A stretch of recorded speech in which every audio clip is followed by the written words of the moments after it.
50,000 टंका केमिति पाइबे एवं काईकि पाइबे आपण फोटो देखि बुझी पारुथिबे जे महिला माननकु सरकार का तरफ 50,000 टंका मिलिबा पई जाउछि।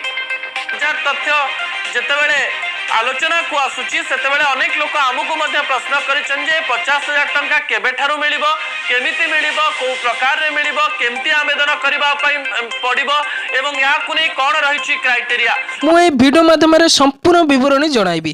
ता पूर्व आपण माने वीडियो को देखुथिले आपण माने सब्सक्राइब करी बेल आइकन को प्रेस करंतु एवं वीडियो को लाइक करंतु। वीडियोटी पूरा इन्फॉर्मेशन वीडियोटी को शेष पर्यंत देखंतु। तेबे चलंतु देखिनबा पूरा वीडियोटी देखंतु। एबे 5,000 नुए महिला मानको खाता को जीव 50,000 टंका सरकारंकर बड़ घोषणा। केंद्र सरकार महिला मानक पई बहु कल्याणकारी योजना आरंभ करिसंती। एहा अधीन रे केंद्र सरकार महिला सशक्तिकरण लक्ष्य रे आउ एक योजना आरंभ कर सारी। 2 वर्ष पूर्वे केंद्र सरकार प्रधानमंत्री अनुसूचित जाति अभ्युदय योजना पीएम अजय योजना कार्यकारी करथिले।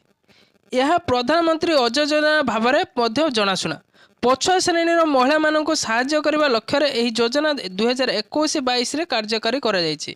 यह माध्यम महिला मानक 50,000 टंकार देवार योजना रही। यही टंका सब्सिडी आकार रे दिया जाउछि। एथिरे 50% पर्यंत सब्सिडी दिया जाउछि। यार अर्थ जदि आपण 1 लाख टंका पर्यंत ऋण पाती तेबे आपण मानक केवल 50,000 टंका देबाक पड़िबो। बड़का अर्थ सब्सिडी भाव में प्रदान करा जाए।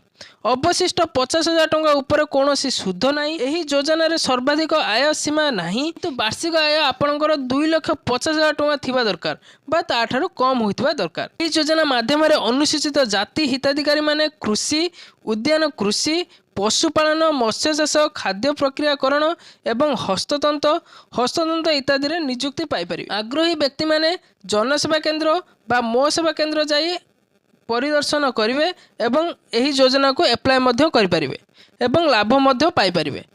यही वीडियोटी छोटिया वीडियो थिला आपण मानक पय संपूर्ण विवरण मध्य मु देदेली। यही भली नुआ नुआ वीडियोर अपडेट जानिबा पय टेलीग्राम चैनल रे जॉइन करंतु एवं कमेंट माध्यम रे कमेंट करी जणांतु। आपण मानक वीडियोटी भलो लागुथिले आपण माने लाइक करंतु शेयर करंतु एवं कमेंट मध्य करंतु।